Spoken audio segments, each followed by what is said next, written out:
numa das classes anteriores, eu já falei sobre o credo apostólico, algumas das perguntas que vão da pergunta 22 para frente até a pergunta 28, falando sobre Deus, o Pai, aqui no credo apostólico, né? O credo apostólico é muito conhecido de todos nós, é um dos fundamentos da nossa fé. Nós cremos em Deus Pai Todo-Poderoso, nós cremos no Filho criado, o Filho unigênito do Pai, né? E também nós cremos no Espírito Santo. O credo apostólico destaca a Trindade nele. E o Catecismo de Heidelberg, que é um símbolo de fé, faz parte do conjunto de símbolos de fé da Igreja Protestante, explica, ajuda a entender ainda mais, né, de uma forma mais profunda sobre a Trindade. Então esse é o nosso objetivo nessa que é a segunda aula sobre o credo apostólico, com ênfase na Trindade. Hoje, as perguntas 29, 30 e 31, que destacam a presença do Filho de Deus na Trindade. No âmbito geral, não é difícil de compreender as ações do Filho de Deus na nossa vida. Mas as ações do Filho de Deus no credo apostólico são importantes para aumentar ainda mais o entendimento de Jesus Cristo na nossa vida, na verdade. Esse é o objetivo, né? Então, a Trindade, Deus, Filho e nossa salvação. É a ênfase no credo apostólico a partir do Catecismo de Heidelberg. As 3 perguntas são essas aqui. A primeira é a pergunta 29. O nome Jesus significa Salvador. Por que o Filho de Deus tem este nome? Será que se consegue achar uma resposta clara? A resposta do Catecismo de Heidelberg está aqui. Eu já vou para ela, mas deixa eu fortalecer aqui as 3 perguntas. A pergunta 30 é essa daqui. Será que aqueles que buscam o bem e a salvação nos assim chamados santos, ou em si mesmos, ou em qualquer lugar, realmente creem no único Salvador? O Catecismo dá uma resposta. Será que aqueles que buscam dessa maneira, eles creem no único Salvador? E a pergunta 31. O nome Cristo significa ungido. Por quê? Jesus tem também este nome. E nós vamos trabalhar 2 ideias aqui.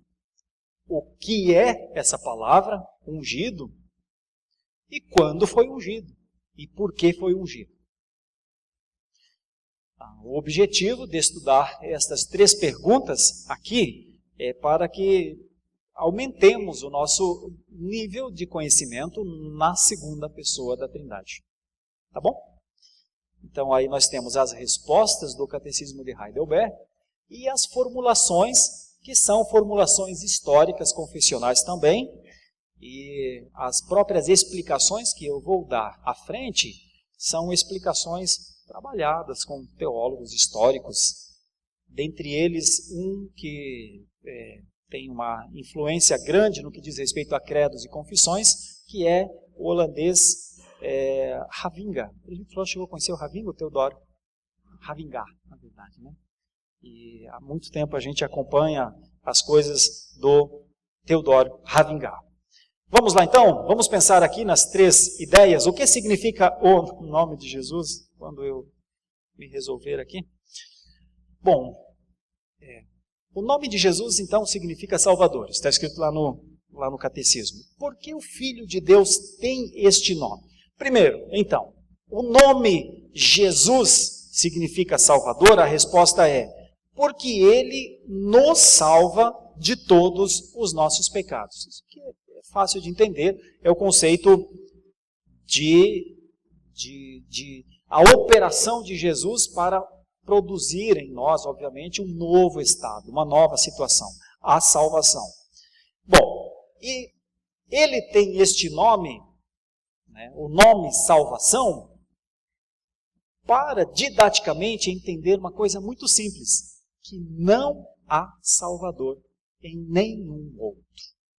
Então, essa pergunta 29, ela enfatiza a exclusividade do Salvador. O nome Jesus significa Salvador, ele tem este nome, por quê? Porque realmente é ele que nos salva dos nossos pecados, mas não é que ele salva e mais alguém salva. É ele salva e ninguém mais salva.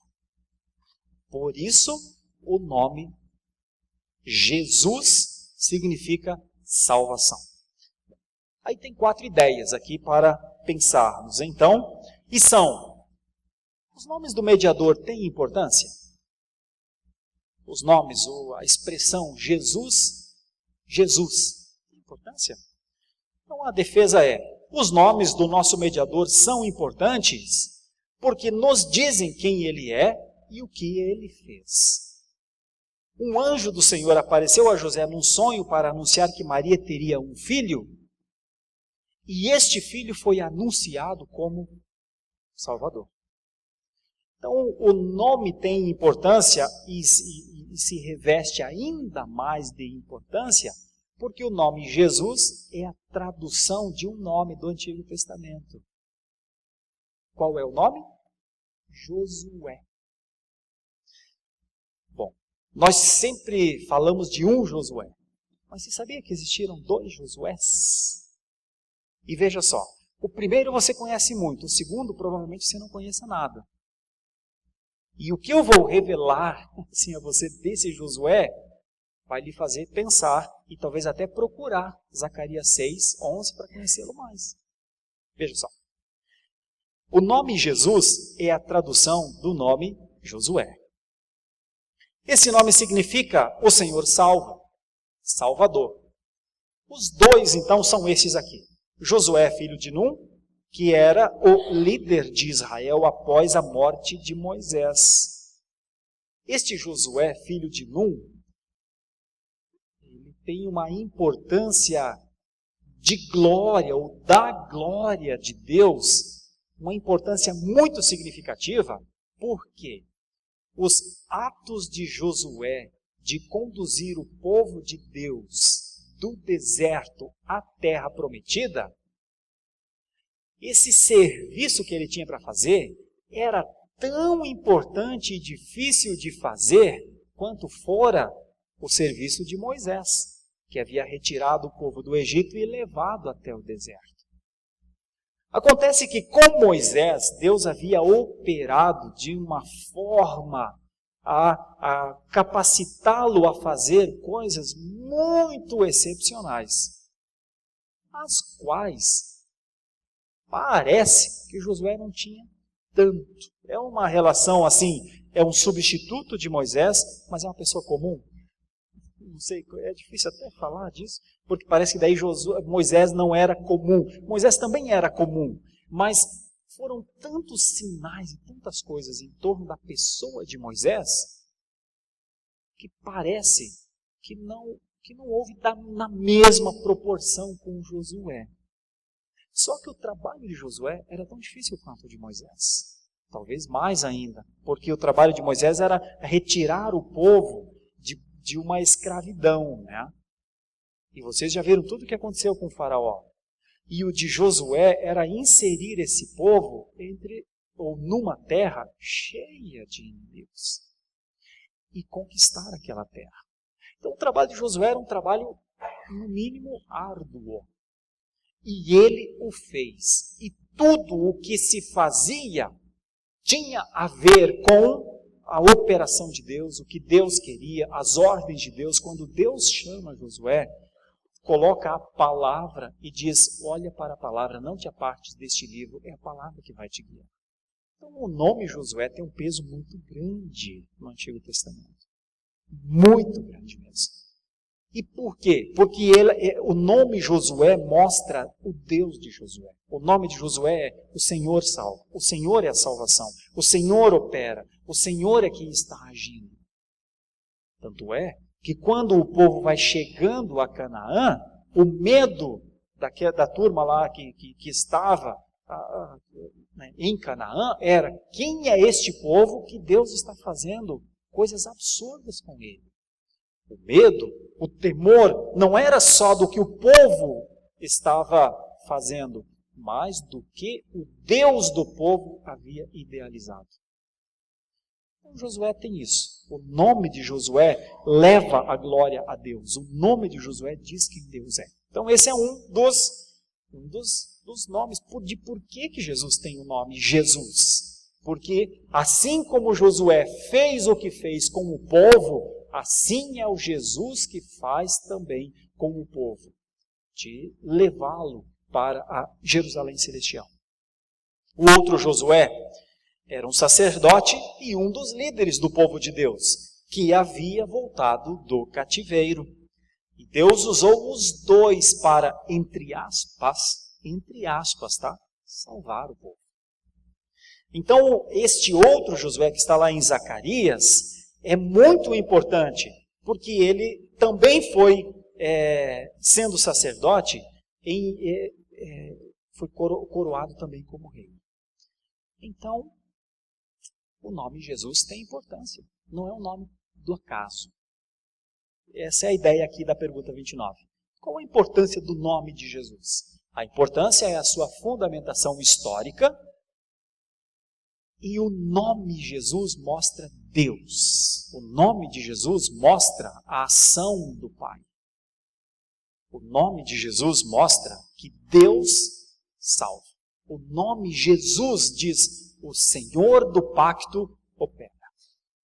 O nome Jesus não é só um nome que soa bem aos ouvidos ou soa mal aos ouvidos, né? Mas ele é um nome que fala por si. Então, essa é a pergunta 29, né? De que é que Jesus salva? Quando a gente fala o Salvador, do que é que salva? Bom, o catecismo responde que ele nos salva dos pecados. Então, é como Ravinga escreveu aqui. Jesus, Ravinga, né? A tradução é Ravinga mesmo, né? Ou é Ravinga? Teodoro Ravinga. Ravinga. Ravinga. É verdade. O G é Ra, é mesmo. Ravinga. Eu falando Ravinga, né? Vai, Teodoro, né? O Teodoro, ele disse assim: viu, Jesus não é um grande revolucionário que já liberta esse mundo de todos os males sociais. É um erro esperar esse Jesus desse jeito. Ele diz: olha, o grande mal, também o grande mal social, já configuram o nosso estado debaixo da linha do mandato social, o nosso estado aquém da linha do mandato social, já é o nosso estado de pecado. Então, quando se olha para o Jesus Cristo Salvador, não pode-se ter a esperança, ou a falsa esperança, na verdade, que quem tem Jesus está acima dos males, ou acima dos impactos do mal no mundo. É isso que ele está querendo dizer. Estou encurtando aqui apenas. Tá? Bom, o catecismo confirma então Atos 4,12, quando diz: em ninguém mais devemos buscar ou podemos encontrar salvação. É isso? E a resposta é exatamente isso. O nome salvação, o termo salvação, ele é exclusivo do Salvador. É um serviço do Salvador. Então, lá no século XVII, quando as confissões foram feitas, o conceito de salvação, né, o conceito dominante de salvação, é que a salvação poderia vir de muitas maneiras. E a ênfase cristológica é só Jesus, só Jesus. Bom, isso talvez precise ser enfatizado nos tempos atuais, quando novos meios de salvação parecem surgir, né? Então, Jesus é o único Salvador. Tranquilo aqui na pergunta 29? Alguém teria alguma dúvida na pergunta 29 sobre o nome de Jesus e a importância do nome de Jesus? Se alguém quiser perguntar alguma coisa, fique à vontade. Se tiver dúvida, só levanta a mão também, tá? Eu vou dar sempre uma paradinha depois de cada pergunta. Então, vou dar uma paradinha também depois da 30 no final. Vamos para 30 então. Eu estou enfatizando a segunda pessoa da Trindade. As 3 perguntas, 29, 30 e 31. Será que aqueles que buscam o bem e a salvação nos assim chamados santos, leva em conta que é século XVII, a Igreja Católica Apostólica Romana é a igreja dominante e já há um ensino que os santos são mediadores. São Paulo, São Tomás, santos normais assim, né? São João, outros. Então, a pergunta é, será que aqueles que buscam o bem e a salvação, nos assim chamados santos, ou em si mesmos, já vamos tentar explicar, ou em qualquer lugar, realmente creem no único Salvador? A pergunta não é fácil de responder, porque é muito comum encontrar a seguinte ideia. Não, eu creio sim em Jesus, mas eu também creio. Entendeu? E aí parece que isso pode, porque já que crê em Jesus, também pode crer em outras coisas. Creio no instrumento ungido, creio no sacrifício que eu posso fazer. Então assim, eu creio em Jesus e a ênfase confessional olha, se você crê em Jesus, você não crê em absolutamente mais nada. Então é uma limpeza, é uma poda de coisas que foram ficando, né, na ideia assim. Qual que é a ideia? A ideia é, eu creio em Jesus, e por que não posso crer também em outras coisas? Isso não é mais garantia para mim? E a confissão quer dizer, se você não crer só em Jesus, é que você não tem garantia. Percebe? Então, não é assim, eu creio em Jesus e creio também em outras coisas. Não, não, não. Isso não é sinônimo da garantia, isso não é benefício para você. Isso, na verdade, evidencia que você não crê no Salvador. Isso é sério e profundo. Isso faz com que, se alguém crê em Jesus, eu creio em Jesus, mas eu ainda tenho uma imagem na minha casa, alguma coisa assim, isso faz pegar aquela imagem e jogar fora, destruir. Não, eu creio em Jesus, mas eu também creio na minha fé pessoal, na minha condição. Não, você precisa se arrepender disso e quebrar esse conceito altruísta e até mesmo triunfalista de que pode. Olha, se Jesus não fizer isso, ninguém mais faz. Essa é a ideia. Isso deve levar a uma confiança plena nele. Ou mostrar que não se tem a confiança nele. Então, a resposta, obviamente, do Catecismo de Heidelberg é essa daqui. A resposta, eles realmente creem no único Salvador? A resposta é, não. Não creem, pois na prática negam o único Salvador, Jesus, ainda que falem dele. Ainda que digam, mas eu gosto de Jesus. Ainda que digam, eu aceito Jesus. Então, Jesus não é para ser aceito como mais um dos salvadores. Mas para nós aqui no Brasil, esse é o sentido. Eu tenho Jesus como meu salvador, tenho. Mas tenho outras coisas que eu possa recorrer. Pois todas essas outras coisas devem ser radicalmente decepadas. Isso. É depositar a fé total somente nele. Pois o Jesus, ou Jesus é o perfeito, ou Jesus não é o perfeito Salvador, desses que buscam essas outras seguranças, entre aspas, ou aqueles que o aceitam como Salvador com verdadeira fé, encontram nele tudo o que é necessário para a salvação. O ponto aqui é a utilidade do Salvador. Para que serve Jesus? Olha, ou Jesus é o seu tudo, ou ele faz parte de todo o seu nada. Ou Jesus é só o único e suficiente Salvador, ou ele faz parte do conjunto que você acha que vai lhe ajudar. Então, todos aqueles que têm confiança, que depositam confiança em mais elementos, já vamos ver algumas coisas aqui, que não seja unicamente o mediador, devem cortar isso da sua vida. Imaginem vocês, eu não conheço as situações em particular, mas nós estamos recebendo na nossa igreja muitos novos cristãos, que vêm de muitas outras instituições, que a gente não conhece. Nós não temos a interação com a teologia de nenhuma dessas instituições. Nós temos um fundamento bíblico e histórico das Escrituras e da teologia reformada. Então, nós não debatemos isso em relação a como as igrejas pensam a cristologia. Talvez alguns irmãos amados tenham chegado a essa igreja crendo em Jesus e mais alguma coisa. Aí precisam, se quiserem, eu vou sugerir um livro muito antigo. Será que a editora ainda está editando aquele livro do John MacArthur, A Suficiência de Cristo? O que eu tenho é o de uma capa azulzinha, antiga, A Suficiência de Cristo. Porque esse livro mostra Cristo e nada mais. Talvez aqui esteja o cerne da nossa pregação no nosso país.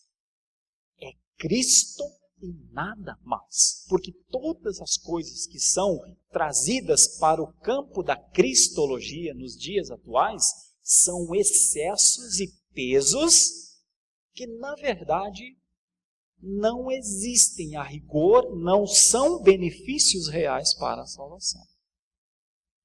Esse livro é muito bom. A Suficiência de Cristo, de John MacArthur.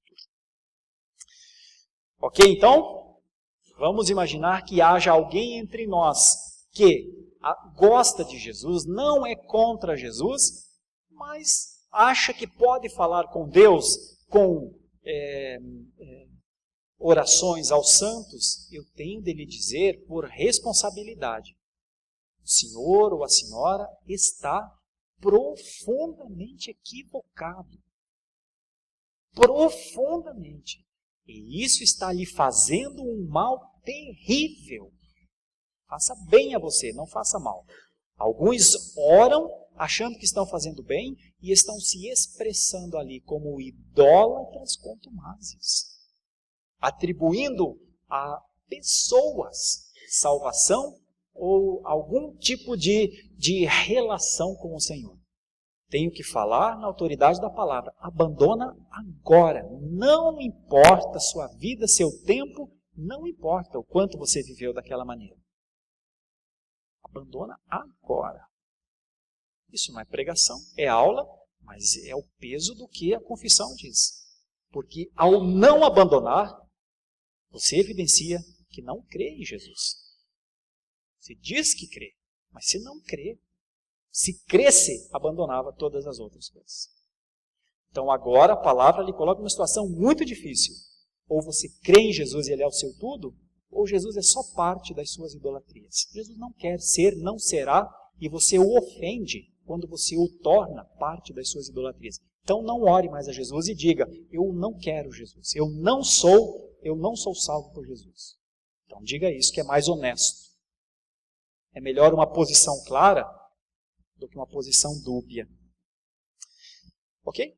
Então, é assim que a palavra nos mostra a pergunta 30. Vamos para algumas explicações aqui dessa pergunta 30?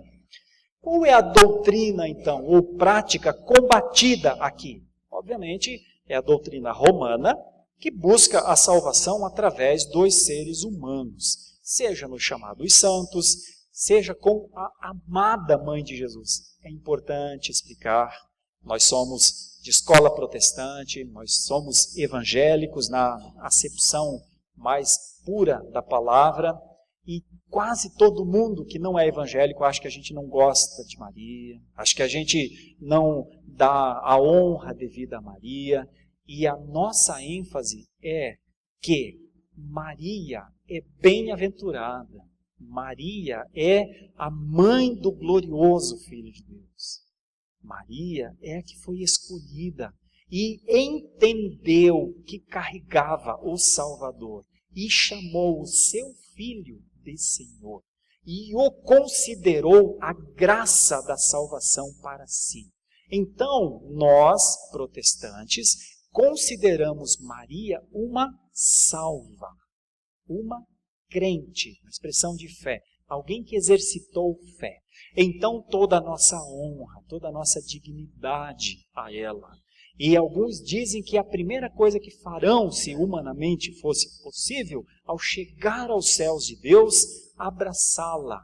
Mas isso porque ela é uma salva, não porque ela é o que alguém diz que ela é, ou queira que ela seja.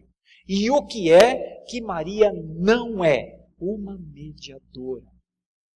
Uma santa, no sentido de que ela tem poder em si para ligar o que está na terra aos céus.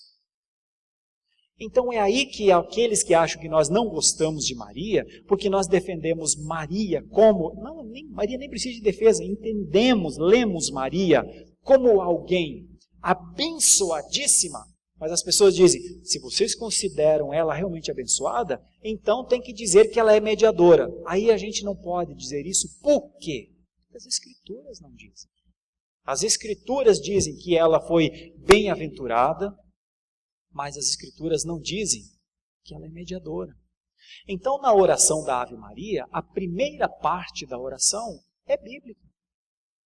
Ela é cheia de graça, bendita entre as mulheres. Só que quando, na segunda parte, Santa Maria, Mãe de Deus, rogai por nós, aí não tem. Por que que não tem? Se você me provar pelas Escrituras, eu aceito. Mas se não tiver nas Escrituras, nenhuma igreja vai me fazer aceitar. Percebe? É nesse ponto que aqueles que acham que nós não devotamos a honra verdadeira à Mãe de Jesus, se enganam. E fazem por ela, atribuem a ela algo que as Escrituras não atribuem. E esperam dela algo que ela nunca vai fazer. Então Maria é a decepção daqueles que rezam por ela. Porque ela não fará nada o que está acima da sua essência. Percebe? Então, quando se enfatiza, não, mas ela é, na verdade é o equívoco de entender acerca do que ela realmente é. Então, isso é um problema, claro. Mas nós precisamos manter a ideia. Não há salvação em Maria, só há salvação em Jesus. Não adianta, não serve, não faz nenhum sentido esperar alguma coisa. Ela não roga no sentido de benefício, porque o que ela tinha de fazer, ela cumpriu aqui na terra. E então, quando ela ascendeu, como nós ascenderemos um dia aos céus como salvos, não é de maneira... para a santificação, não é de maneira a nos tornarmos santos, por exemplo. Os dogmas que foram relacionados a ela foram criados para que ela se tornasse como Deus, como se fosse praticamente uma quarta pessoa da Trindade. Não há quarta pessoa da Trindade, só há três. Então é só isso. Alguns ficam irritados, eu trabalho várias vezes nesse ponto, porque eu estou em um país católico romano. Eu preciso explicar isso. Mas não é para ofender quem até aqui rezou a Ave Maria, não é para ofender pessoas que foram ensinados a orarem assim. O meu ponto só é, bom, agora você está sendo ensinado que Maria não salva. Abandona isso agora. Para de pensar que ela salva. E então, dê um passo novo na sua vida que tem a ver com as Escrituras. Então, só para enfatizar, assim como com os apóstolos, ou outra coisa importante que é combatida aqui, a doutrina das boas obras. A doutrina oficial não nega que Jesus é o perfeito Salvador, mas na prática busca-se a salvação fora de Jesus. Então, a doutrina ou prática combatida aqui, na pergunta 30, é colocar a esperança em, seja santos, ou seja, ações pessoais, que na verdade, biblicamente, não trazem salvação. Marisa.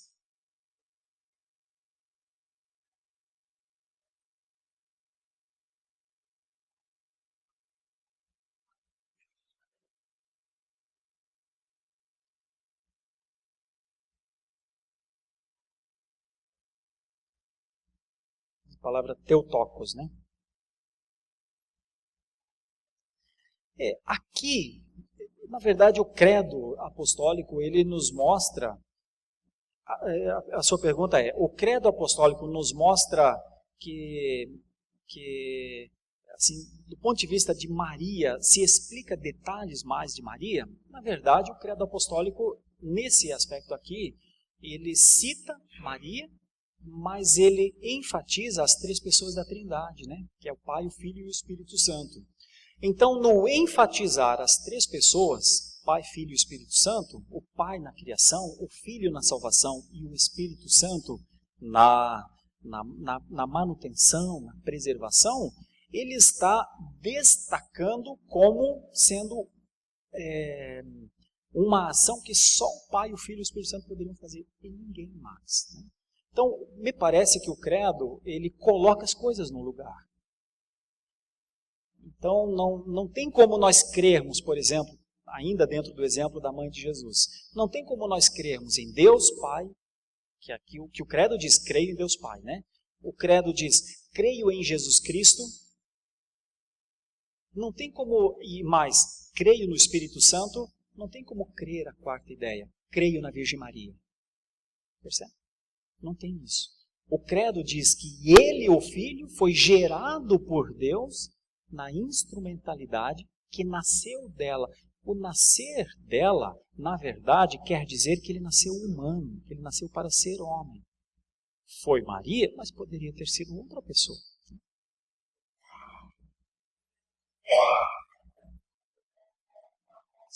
Sim, corre dentro. Esse é o problema. O credo em Calcedônia introduz esse conceito de Maria. Deus, ele tem que ser definido no contexto histórico. Porque se outra coisa, a uma heresia acontecia na história, a do procedimento, onde se dizia que Jesus Cristo não era só espiritual, né? Um ser espiritual que tinha a forma de Deus. E o credo, ele faz a proposição de indicar que Jesus Cristo é divino desde a concepção do Espírito Santo.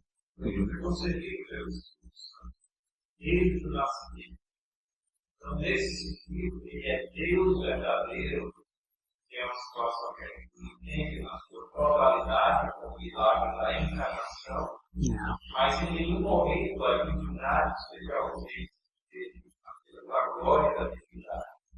Então, nesse sentido, ela foi destinada mãe de Deus, Jesus Cristo é Deus mesmo, nasce obviamente, isso marca as interpretações colocadas depois, e isso da história, aí ela levava a de santa. De santa, diferente quando ela própria. A melhor forma de entender o lugar de Maria é por ela mesma, né? Nós temos de usar aquilo que ela disse, meu Salvador, meu Senhor. Então, o credo de Calcedônia, quando ele é colocado, ele tem um problema, e esse problema é muito sério. Até hoje, o docetismo parece ser uma vontadezinha que a pessoa tem de achar que é assim mesmo. Entender, porque o docetismo trouxe a ideia, uma heresia, de que Jesus ele era um espírito e, por conta disso, ele poderia não ter vivido na carne os pecados do ser humano mesmo, né? Então tinha de combater isso, porque senão é assim, gente, o sacrifício de Jesus, para nós seria difícil, mas para ele foi fácil, entendeu? Porque ele era santo acima de tudo. Os pregos não doeram, porque ele era Jesus, percebe? Então, tinha de combater essa heresia. E por causa disso, a ênfase foi, não, Maria gerou mesmo, ela é a mãe dele, a mãe do divino Deus. Por isso está lá a expressão, né? Na verdade, está nas Escrituras a expressão Theotokos, mas é dentro do conceito de defesa, de pureza de fé. E o credo apostólico mostram, destacam a Trindade, né? É Pai, Filho e Espírito Santo e ninguém mais. Não se crê em nada além destes três. Ok? Então, essa é a pergunta 30. Nós falamos um pouquinho aqui dos riscos, por exemplo, do romanismo, né, de atribuir a seres a ideia da salvação. Evangélicos correm esse risco? A resposta é pior que correm também. Evangélicos correm o risco de buscar sua salvação ou benefícios em outros, ou em si mesmos, ou em qualquer lugar? E a resposta é, correm também. Quando buscam a salvação ou benefícios em coisas que fazem, em práticas, e eu chamo isso de sacrifícios. É um termo muito comum, o termo, se você for crente mesmo, sacrifica tudo. Se você for crente mesmo, coloca no altar. Se você for crente mesmo, dá o seu tudo. Não é muito comum nos dias atuais que isso é uma evidência de que a pessoa é crente mesmo? Bom, e nós estamos defendendo, à luz do credo apostólico e do catecismo de Heidelberg, que isso não é ser crente. Então nós estamos batendo numa heresia moderna, promulgada como uma coisa importante e santa, que evidencia a fé. E nós estamos denunciando isso como uma prática herética. Porque ou é Jesus que faz, ou não tem sacrifício no altar que faz. É isso.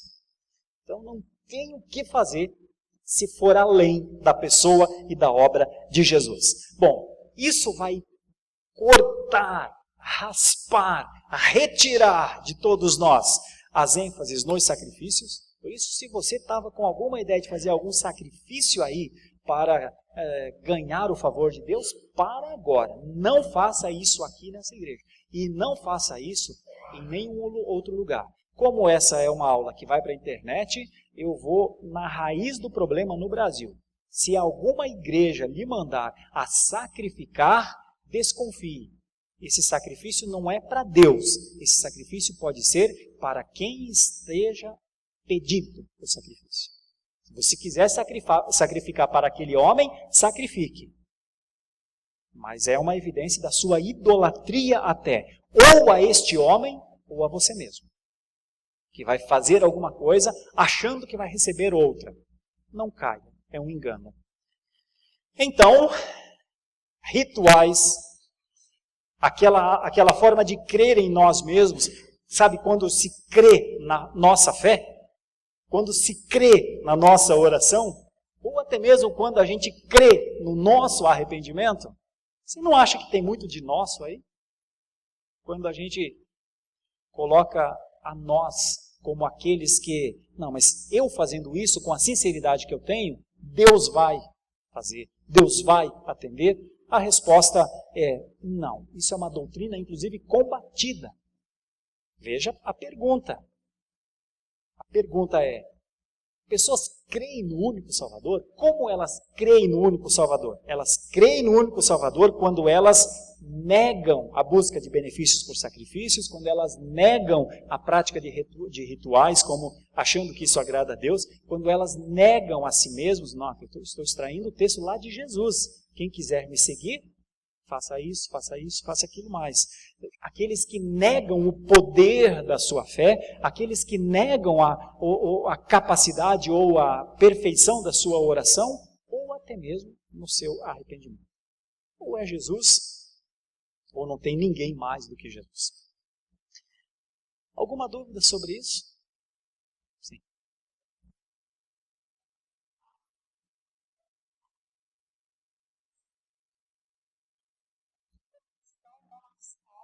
Para eles, é que aquele milagre não foi alcançado através dos santos. Fica meio difícil, assim, de dar uma resposta.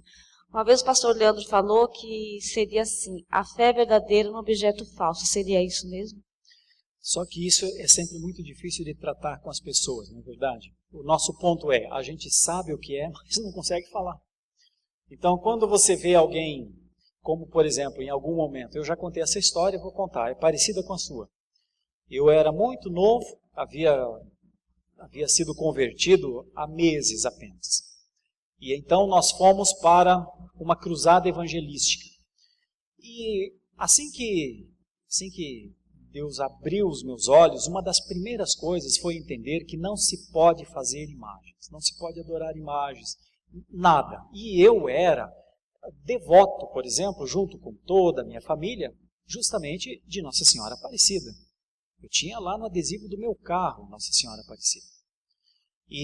Mas aí quando a palavra me foi pregada e eu entendi, eu tirei tudo, decepei, cortei isso, né, tudo. E pouco tempo depois eu fui fazer evangelismo de rua. E quando cheguei em uma casa, eu vi no canto um altar a ela, né? E aí eu quis dizer para a senhora aquilo que tinha acontecido comigo. Então eu disse para ela, olha senhora, há 1 mês e meio ou 2 meses atrás, eu fazia a mesma coisa que a senhora. Mas depois que a fé veio ao meu entendimento, eu não faço mais. Eu tirei o adesivo do meu carro, eu joguei fora a imagem, eu não tenho mais isso, ela não é mediadora e tal, né? Eu fui fazer uma coisa certa, eu acho, mas ela não entendeu como uma coisa certa. Estávamos eu e um outro evangelista, ela esperou eu terminar, provavelmente por educação, e a resposta dela foi: que bonito, hein? Quer dizer que rasgou o adesivo, jogou fora o adesivo de Nossa Senhora Aparecida, é? Pois ponha-se daqui para fora, porque essa santa salvou a vida da minha filha. Vocês vêm aqui falar de Jesus e coisa e tal que vocês nunca veem, mas eu olho sempre para ela e eu vejo aquela que salvou a vida da minha filha. Aí, bom, eu fiquei numa situação muito difícil, porque como é que eu vou reagir, responder a essas coisas? Eu sei que você, crente há muito tempo, saberia até como fazer isso, mas eu não soube. E eu fiquei muito abalado. E eu voltei para a base do nosso acampamento para falar com o nosso pastor.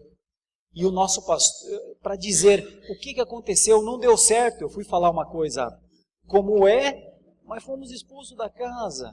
A mulher ficou lá com a santa dela, não deu certo o que a gente foi fazer. Aí esse homem me deu a resposta, que é a resposta que eu vou lhe dar. Ele disse assim: se você enxergar um cachorro roendo um osso, e você for lá e arrancar o osso dele, o que ele vai fazer? Oh, não faça isso, não faça isso, que só de você ouvir o corre, porque tira osso da boca do cachorro. Então, não é uma boa atitude tirar. Agora, você quer que ele pare de roer aquele osso? Você acha que tem uma coisa melhor do que aquele osso para ele roer? O que você faz? Você precisa oferecer alguma coisa que seja melhor do que o osso.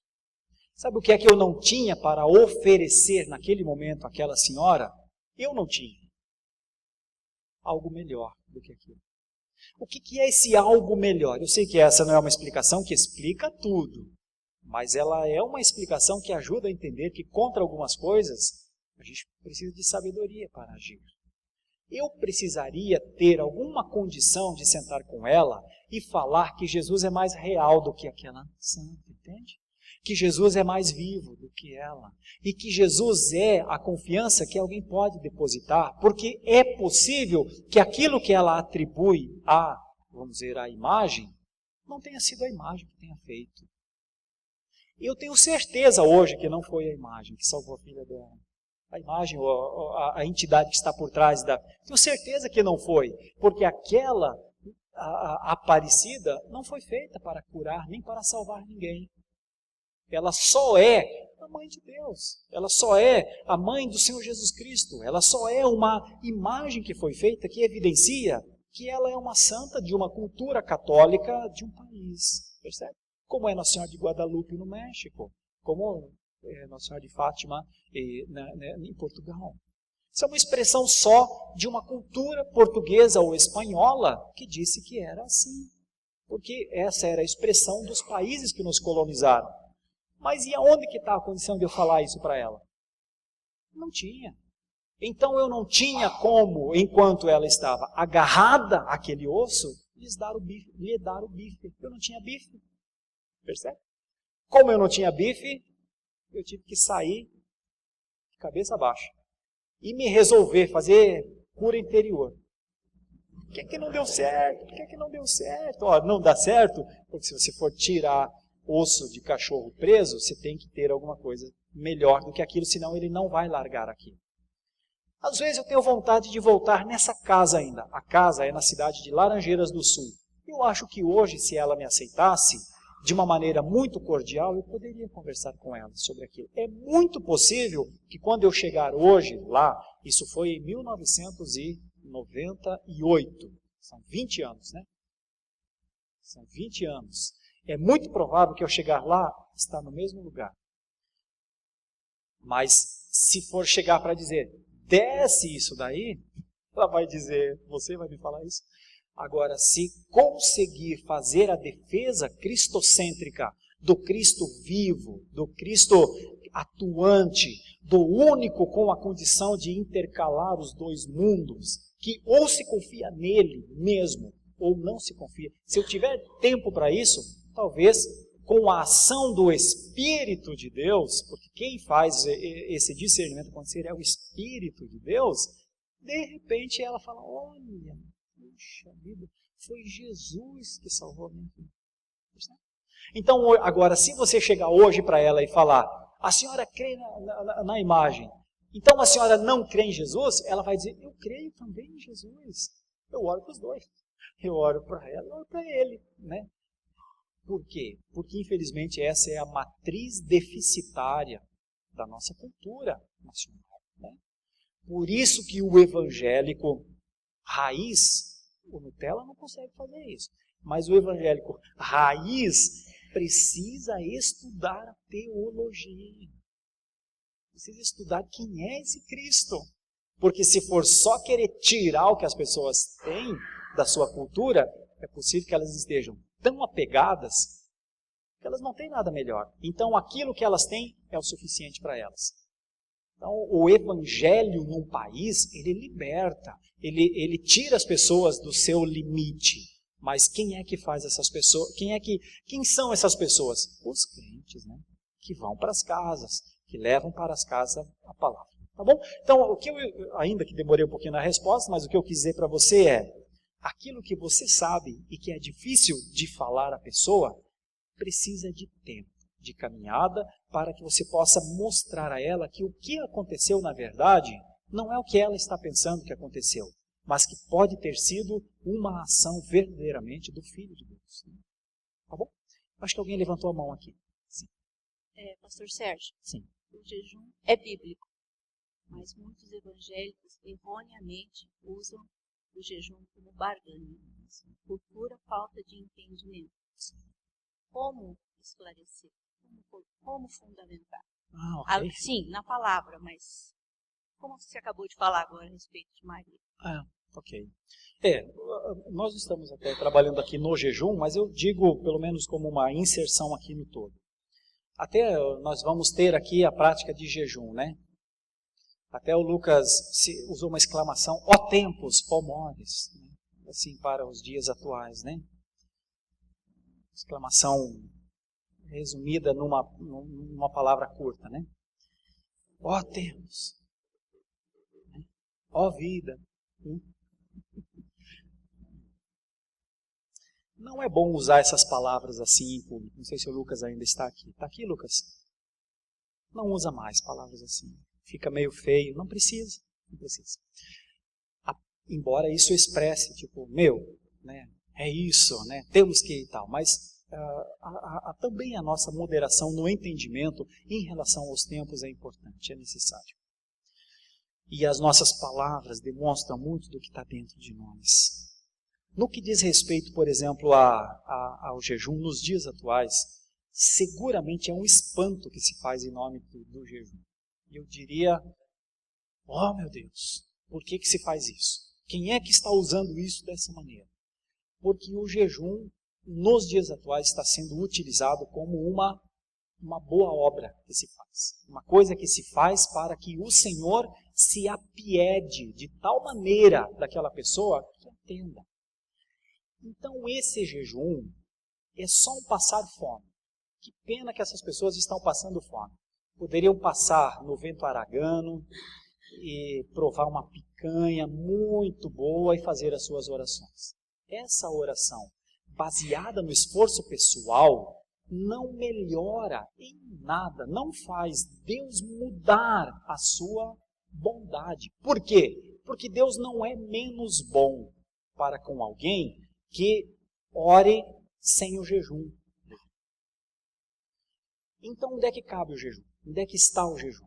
O jejum faz parte de algo que o crente, se quiser praticar, ele pode praticar, num testemunho de fortalecimento pessoal que ele quer no seu exercício pessoal,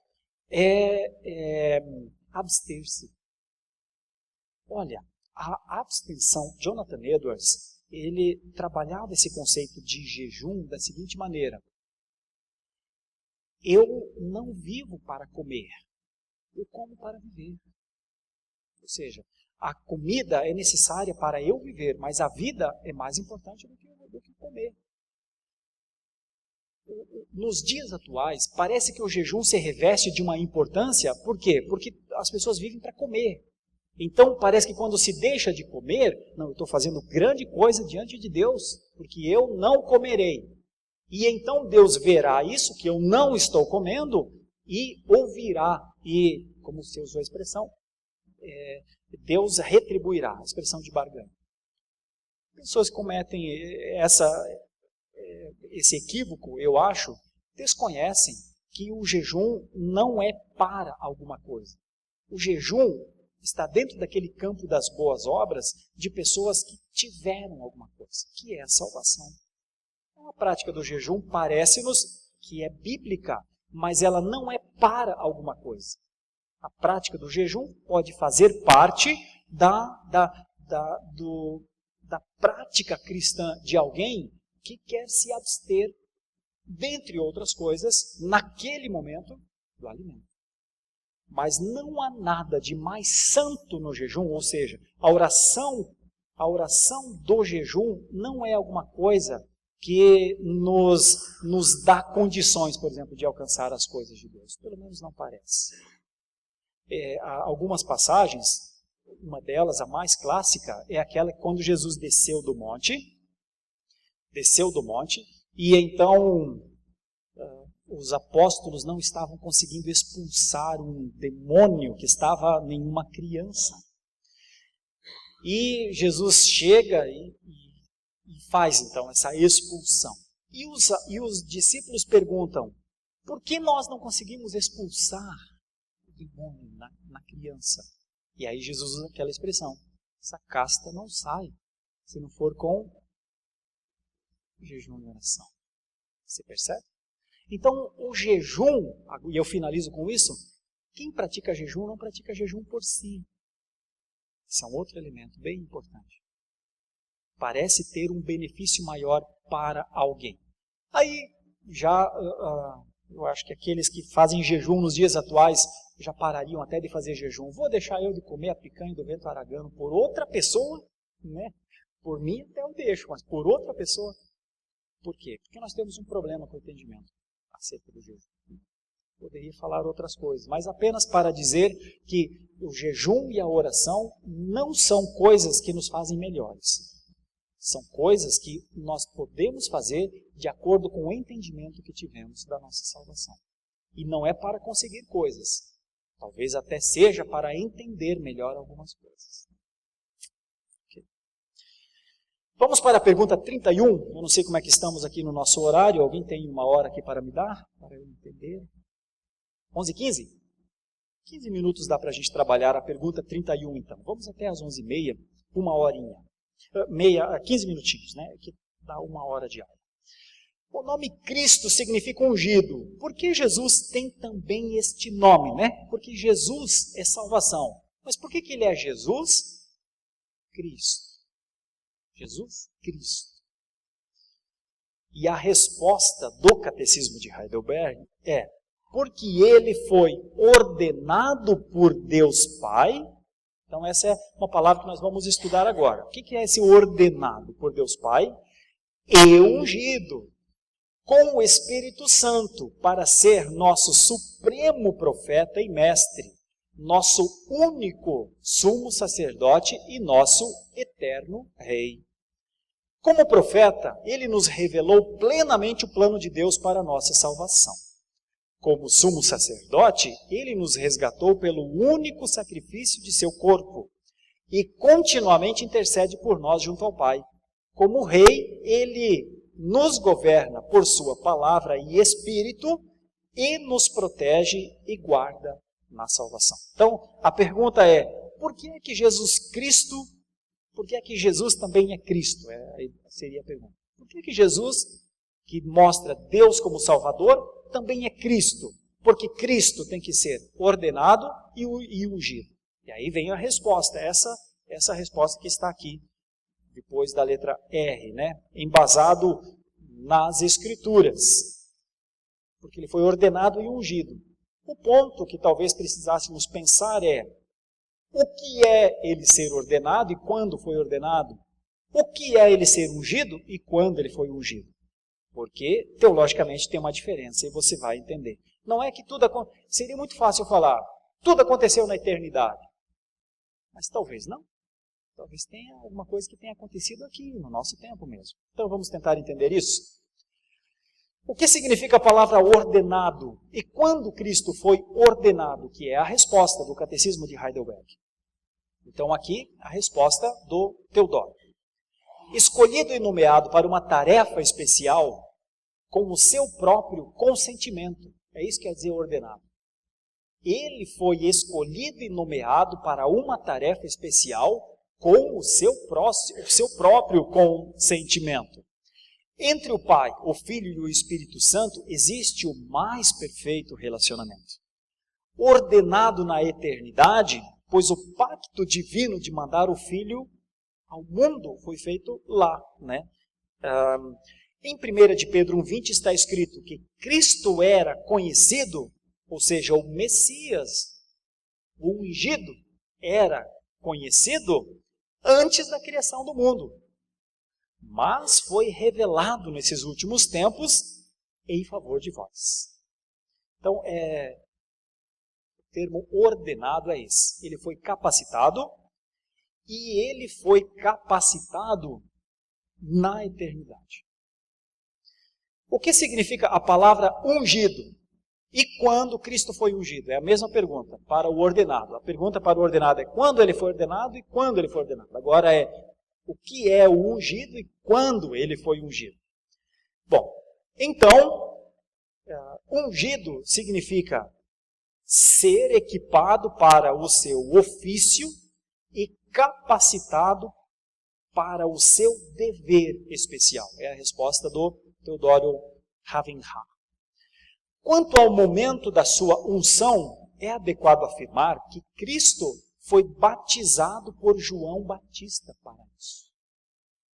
Então, a unção de Jesus, diferente da ordenação dele, não foi na eternidade.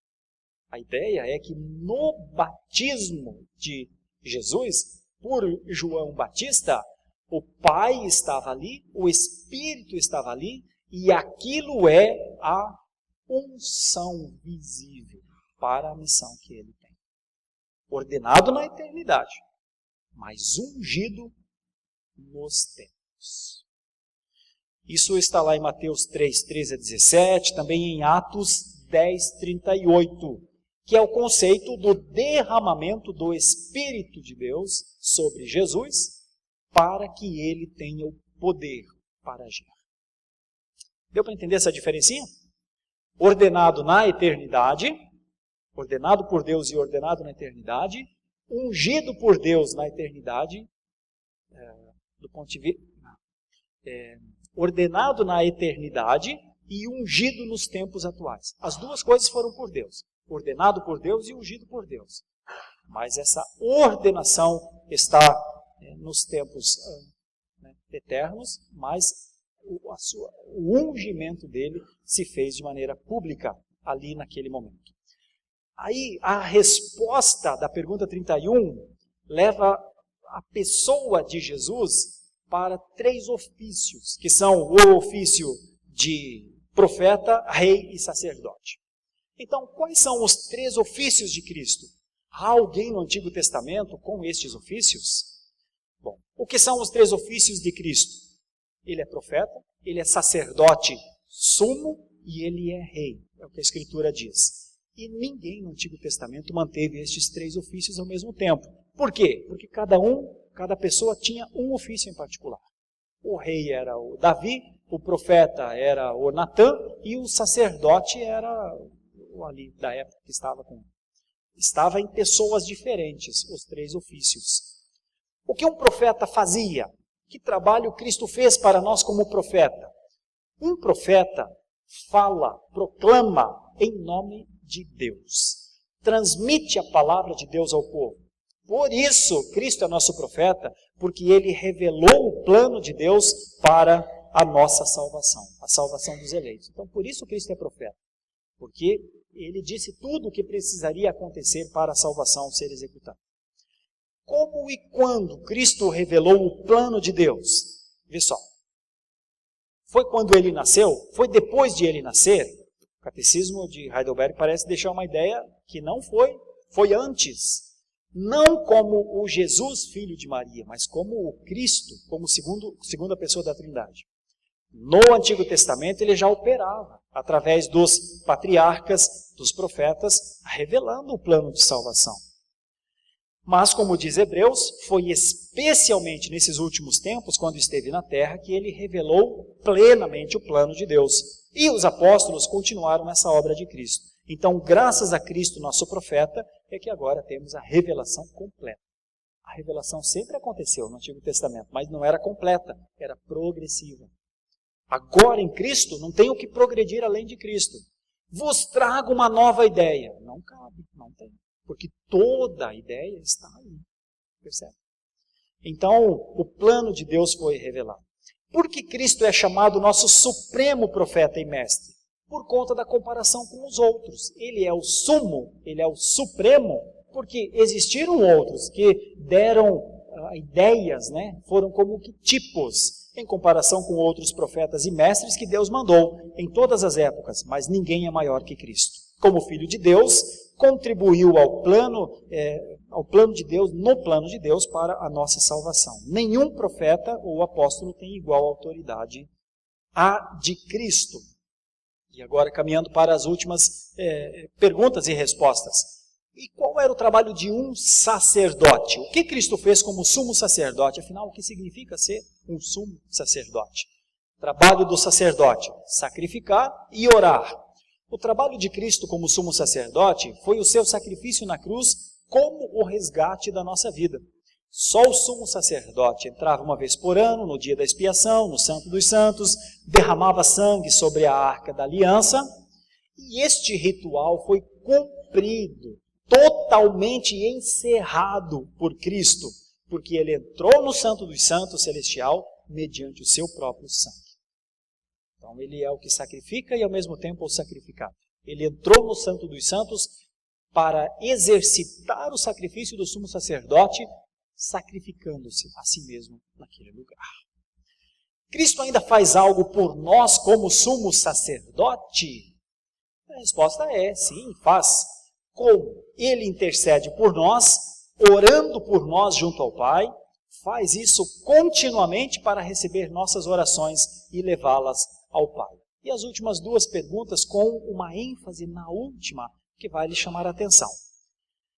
Na penúltima, então. Por que Cristo é chamado o único sumo sacerdote? A igreja de hoje não pode ter outros sacerdotes, porque a igreja da raiz romana chama o padre de sacerdote, né?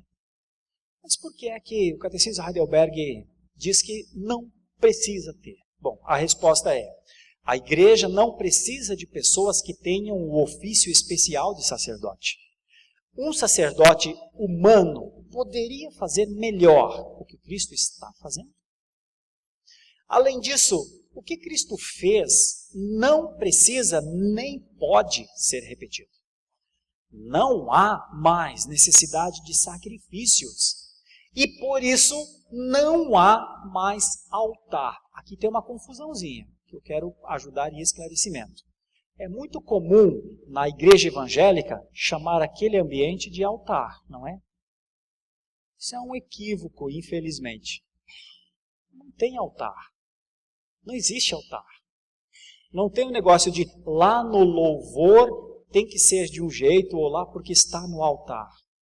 Isso é uma nomenclatura veterotestamentária. E essa é a ideia de que lá é o local dos sacrifícios, entende? Altar é local de sacrifício. E ninguém faz sacrifício. Então não tem altar. Então, se você acha que aquilo é um altar, corta da sua cabeça. Tira, não tem altar. Você não está vendo altar nenhum. Tá?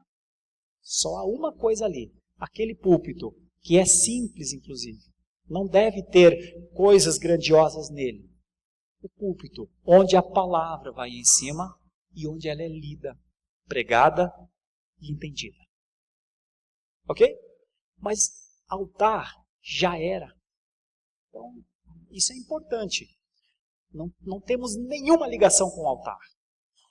Mas aí você quer dar uma olhada aí no mundo, o que está acontecendo. E você vai ver as igrejas cheias de altares.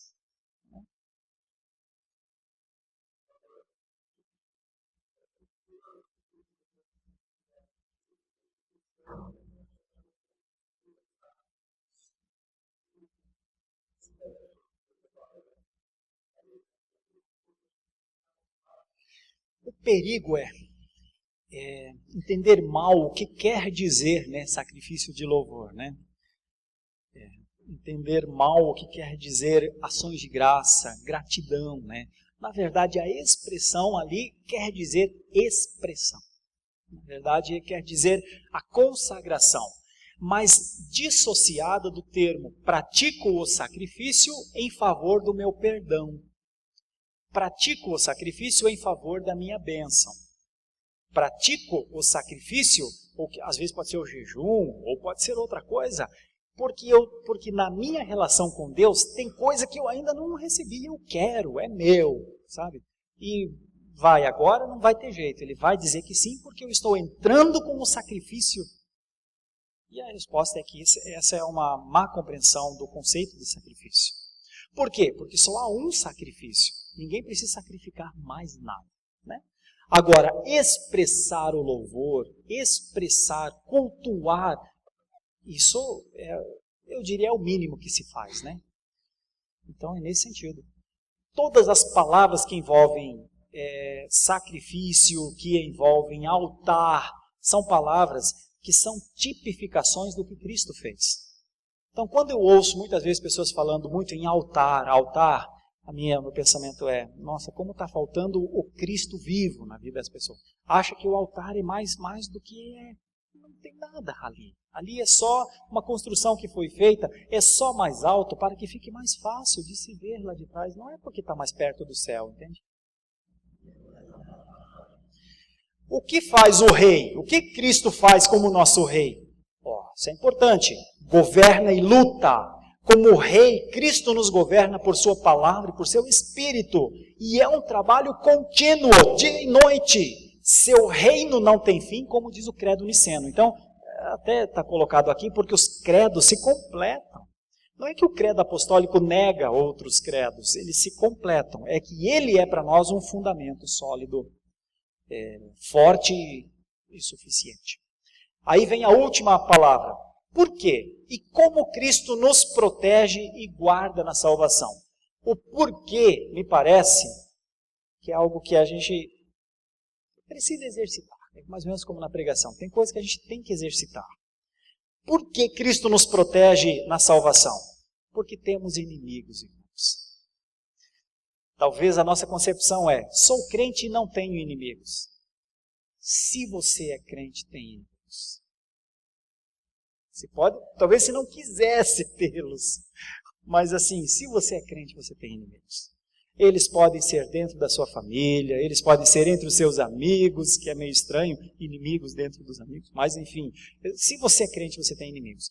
E Deus, na pessoa de Jesus, lhe protege deles.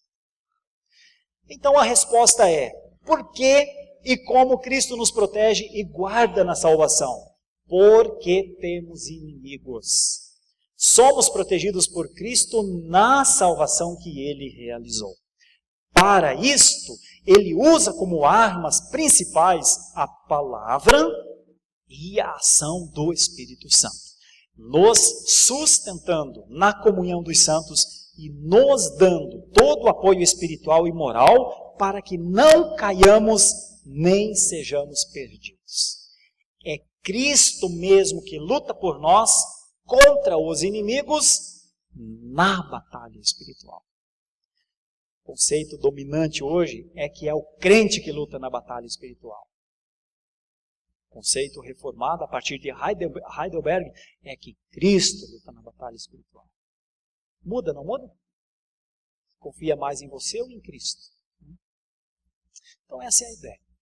A teologia reformada remete à segunda pessoa da Trindade todo o poder que está em torno da sua palavra, para que confiemos, para que vivamos mais livres do que boa parte dos evangélicos tem vivido nessa nação, que ou é assolada por idolatrias e desvios religiosos, ou é assolada por desvios e transtornos ético-morais, ou é enganada em púlpitos evangélicos acerca de quem Deus é, especialmente de quem Jesus Cristo é. Gostaria que você saísse dessa manhã, dessa aula, com um entendimento sobre isso. Isso é Jesus. É isso que o Catecismo de Heidelberg diz que Jesus é, a segunda pessoa da Trindade. No credo apostólico é para se crer nele. Ou se crer tudo nele, ou não adianta crer também nele. Tem muita gente que crê também em Jesus. E eu estou querendo, assim, atacar frontalmente essa heresia. É só nele mesmo. E eu abro para a última pergunta. Dona Maura, uma ou duas?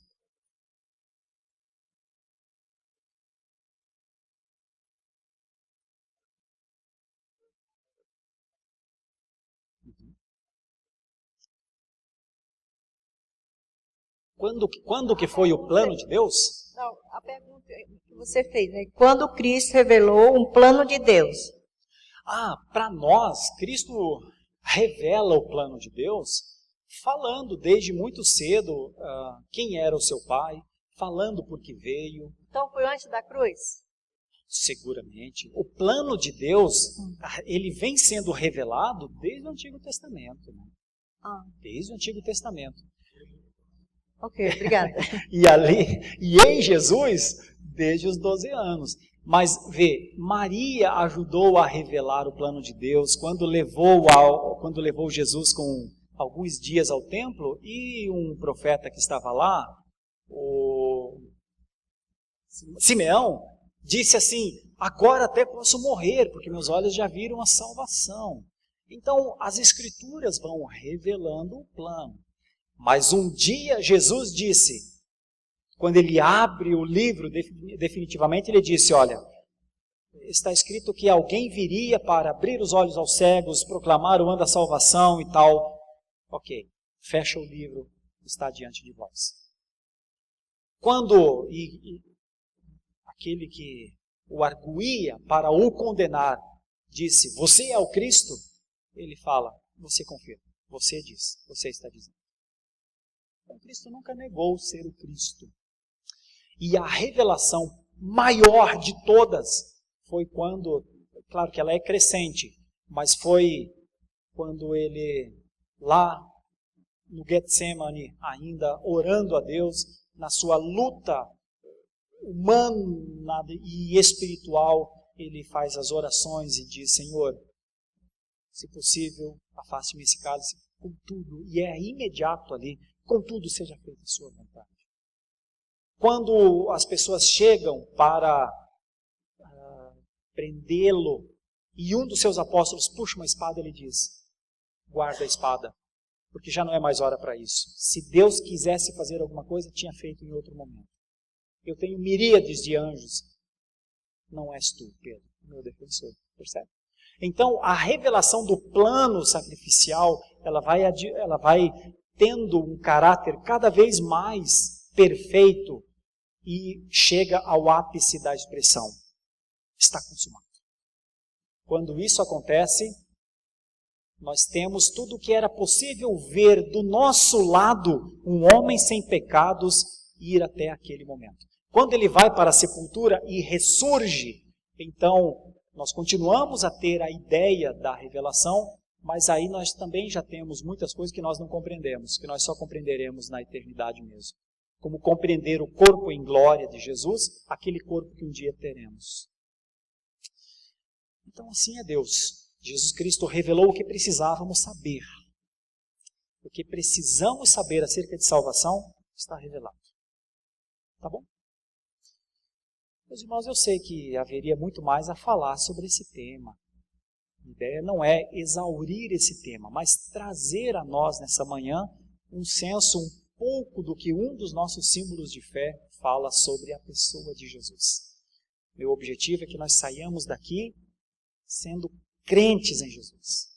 E que essas aulas possam fazer algum benefício a pessoas que assistirem essas aulas depois, para que abandonem qualquer coisa que esteja além de Jesus. Porque tudo o que estiver além de Jesus é menos do que o que a pessoa precisa. Precisamos de Jesus mesmo.